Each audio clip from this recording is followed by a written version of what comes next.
Welcome everybody. Right now we are live everywhere, and hello Maxim from Bulgaria. Yeah, let's wave back. Hello Maxim, how are you doing? We need to get up. We need to get in touch. Yes, I look good because finally yesterday they opened the barbers in London, and I went to have my amazing haircut. And today I decided to dress like in the 40s, 30s. So I just came like this, dressed up nice, sharp, on spot. Glad to see you. We need to catch up. Hello, beautiful man. Yes. Hello. Hello, Dimpo. Hello, Dimpo. How are you doing? And that's amazing to see all of you. All right. We are also live right now on LinkedIn, and we're also live on Facebook, and we are also live yeah, we should be live everywhere. Yeah, okay. So I'm doing this quick live because I wanted to share with you something, because some of my clients were always talking about, hey Moses, how can I increase my sales? What can I do better? How can I get to the next level in what I'm doing? All right.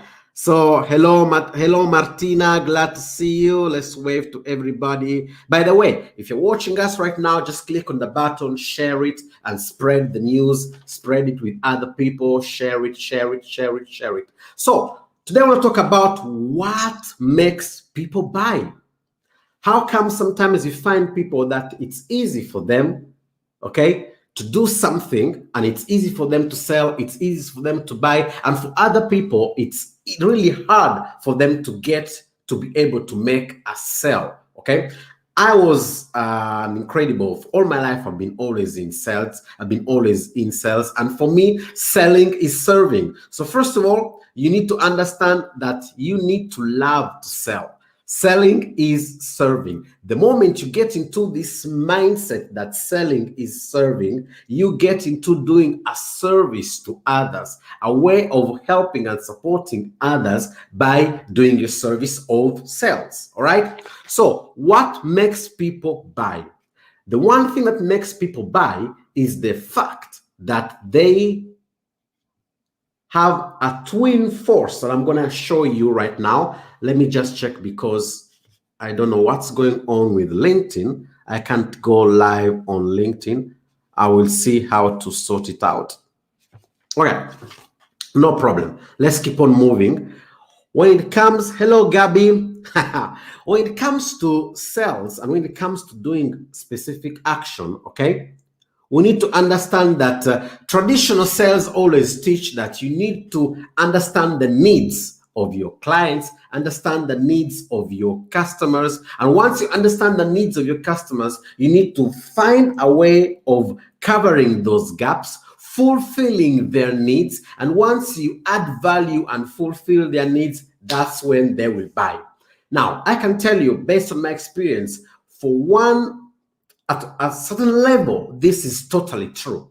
Yes, you need to add value. Yes, you need to understand their needs. Yes, you need to go on their same level and fulfill and fill up those gaps, help them to fill up those gaps, and that's when they will buy. Yes, that is totally true. All right, but let me take this to a higher level. Let's take this to the next level. Let's take this to a different type of game. How many of you would like to take this to a different type of game? Let's raise up the standards right now. So I'm going to show you that most of the time, there are two major forces that will allow you to sell more, that will make people buy your service or your product. All right. So most of the times people are taught that you need to fulfill, you need to cover, you need to close certain needs of your clients or your customers, and that's when they will come to you and they will buy. That's totally true, but I'm going to take it to the next level. The next level is this. Write this down. People don't buy what they need. People buy what they want. Okay? Let me say it again. People don't buy what they need. People buy what they want. And let me ask you a question.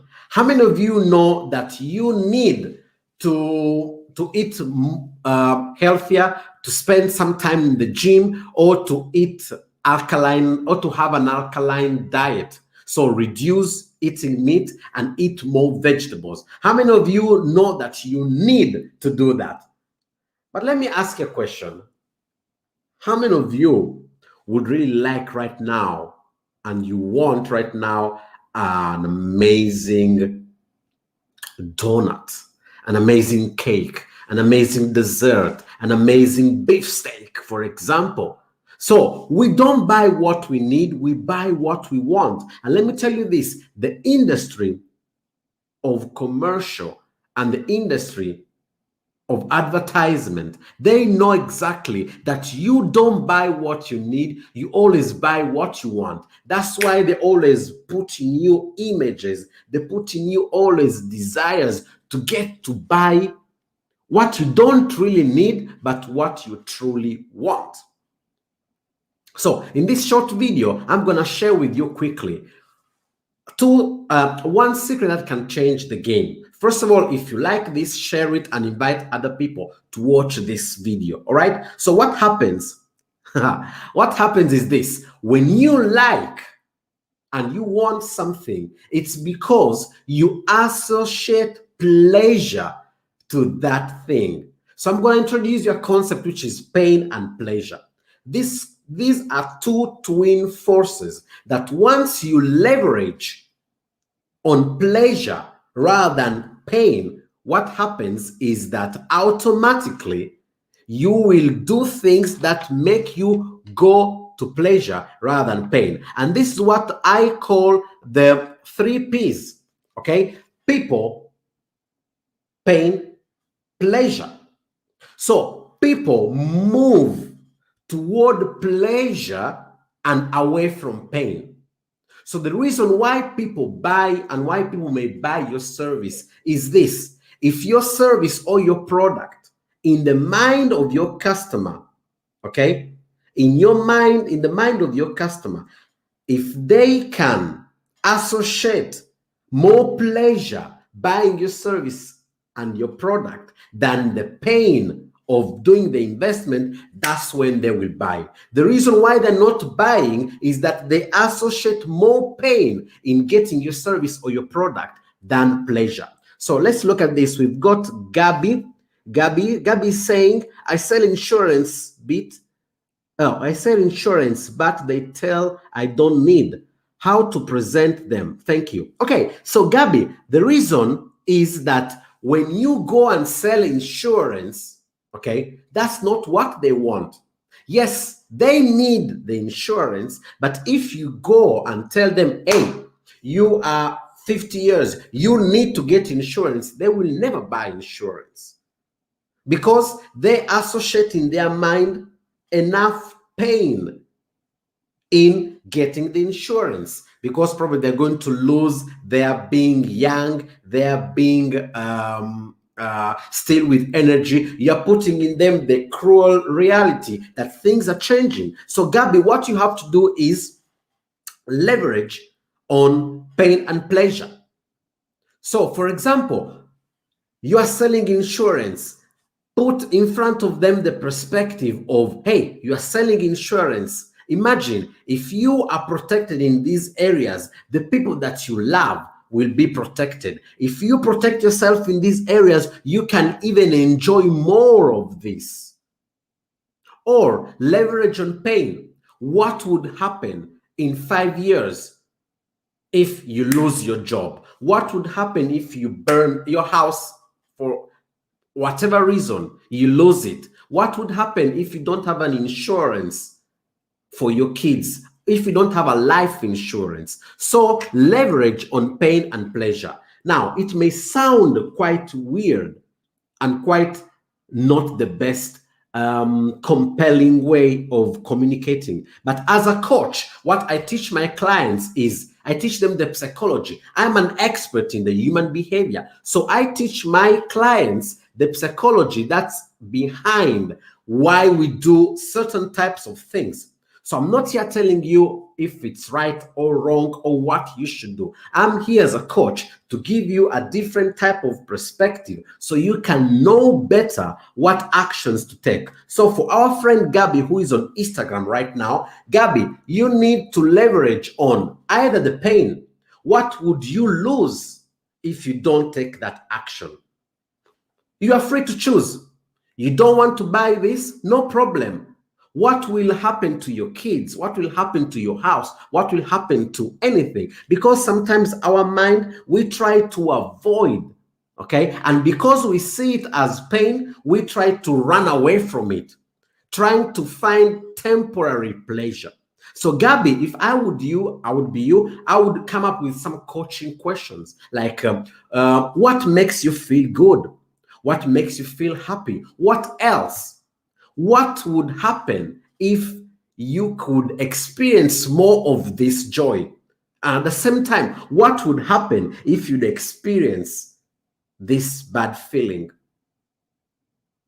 And you know what? By you selling, you don't need to come and say, hey, you need to buy this, sign here, sign there. By asking coaching questions, okay, you can communicate on another level where the brain doesn't get triggered. And by communicating on another level, you can support and you can help them truly to take up the right decision. And that decision is to buy your service or your product. So for those of you who have just joined us right now, I'm having a chat with you. And I'm talking about the fact that what makes people buy. And if you see me dressed like this, today I woke up like this and I said, I'm going to cut my hair because thank God right now in London, we can go and have our hair cut. Ciao, Serena. So what's happening is that they've opened up the country. So now we can go and have our haircut. So I went to have my haircut and okay, so I went to cut my hair and I chose to dress up like this, like in the 30s or in the 40s. Okay, so Gabby, you're really welcome. It was my pleasure to support you. If you want to know more, Gabby, just follow me, get in touch with my team, and I can show you how you can bring in the coaching skills and the way of asking questions on a coaching level. And this can help you go to the next level, okay? Go to the next level and even improve your sales. So what makes people buy is the twin pain and pleasure. So what happens? People move toward pleasure and away from pain. So when you're doing a negotiation, you're speaking with your clients, make sure that you make them understand the difference between pain and pleasure. So if your customer is associating more pain by buying than not buying, then they will not buy. If your customer associates pleasure by buying than the pain of doing the investment, of getting out the wallet and paying, that's when they will do, okay? So the reason why your clients can get out, I don't know where my wallet is. Oh, there you go. The reason why your clients can come up and say, hey, I'm willing to buy and I'm willing to pay is because they associate more pleasure than pain. That's why they buy, okay? So people have to associate massive pleasure by buying your service or product rather than pain. Because if they associate massive pain, they will not buy. And let me give you this tip. Let's take it to another level. The reason why they may associate more pain in buying than not buying, okay, it's because right now they will feel that pain of getting out the card and buying the service. But if you're able to make them feel immediate pleasure when they purchase the service, that's when they will buy, okay? Let me see if we've got other comments. Che psicofarmaci prendi? Nessun psicofarmaco. So I have my friends from Italy and they're saying ciao ciao, they're saying hi. So that's amazing. Thank you so much to have joined us. And if you have any question, drop it down in the comments. If you're watching on Facebook and you have any question, or if you're watching from Twitter and you've got any question, just drop it down and I'll be there to answer you. Okay. I just jumped in today just to share with you what's going on. And for you who is your business has been affected by COVID, or your business has been affected by the lockdown of the country, I'm here to encourage you. If you're able to bring in the understanding to your customer between pain and pleasure, your customers will be willing to invest and will be willing to be part of it and to buy your services. You're very welcome, Gabby. Gabby is there saying thank you. All right. Okay, so I think I've done. I will catch up you again next time for another amazing live, and we'll have a chat. But today I'm so excited that I was able to have my hair cut and I was able to just jump in, feel good, and share with you what makes people buy. Okay, so remember, what makes people buy is the twin forces of pain and pleasure. People have to associate massive pleasure rather than pain. That's when they buy your service or your product. Because once they associate more pain to buy than not buying, they will not buy because they always want to feel good. That's what it is. They don't want to feel judged, they want to feel appreciated, and they want to feel good. So it was my pleasure right now to be with you, to encourage you, to support you. See you next time for another incredible live where I will just jump in and come there and support you. For now, I've done. Ciao. See you to the next time. Ciao. I need to figure out how to close it.